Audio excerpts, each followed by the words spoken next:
Viper V3 Pro from Razer seems to be making quite a splash in the competitive mouse market.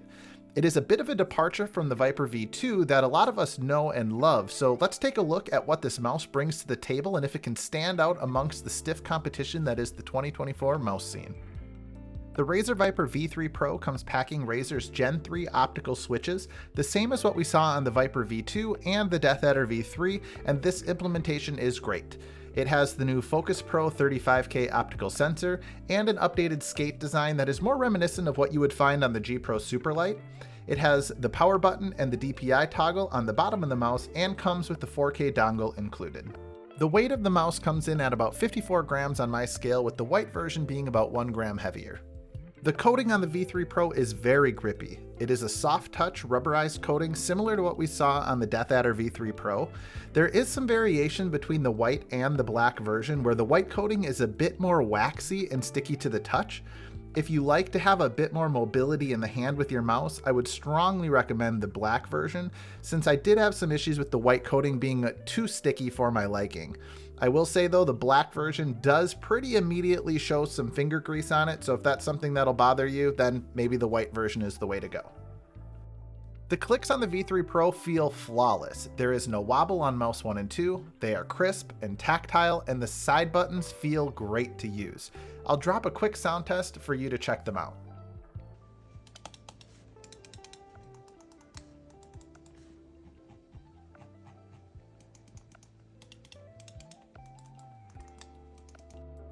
The V3 Pro has a new updated shape. Razer has flattened out the sides a bit and gave the mouse a bit larger hump in the back. I found the shape to be pretty comfortable overall with my grip styles.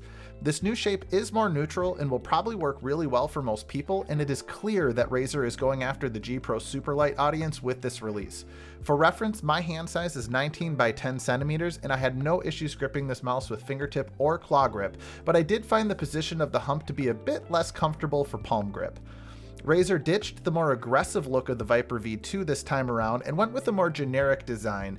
And I personally prefer the design of the old Viper V2, but what do you think? The Razer Viper V3 Pro is an amazing mouse. The build quality, the clicks, the scroll, the coating, the side buttons, everything on this mouse is executed flawlessly. I think the shape is great, but I do personally prefer the slightly curvier sides of the V2 Pro. This mouse though, other than the shape, doesn't have any obvious flaws. It's just a great mouse. The $160 that this mouse costs has become kind of the standard in the high-end mouse scene, and considering that this does come with the 4K dongle included, I think this is a fair price.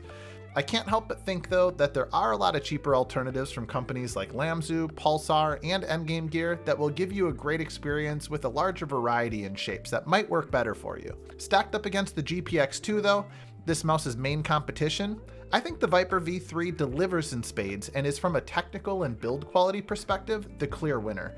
As a new mouse in 2024, this gets a strong recommend from me, as I have really enjoyed my time gaming with it. The performance was great and my aim was spot on, and really, I feel that this mouse is setting a new benchmark for gaming mice in 2024, and it's great to see a product executed so flawlessly.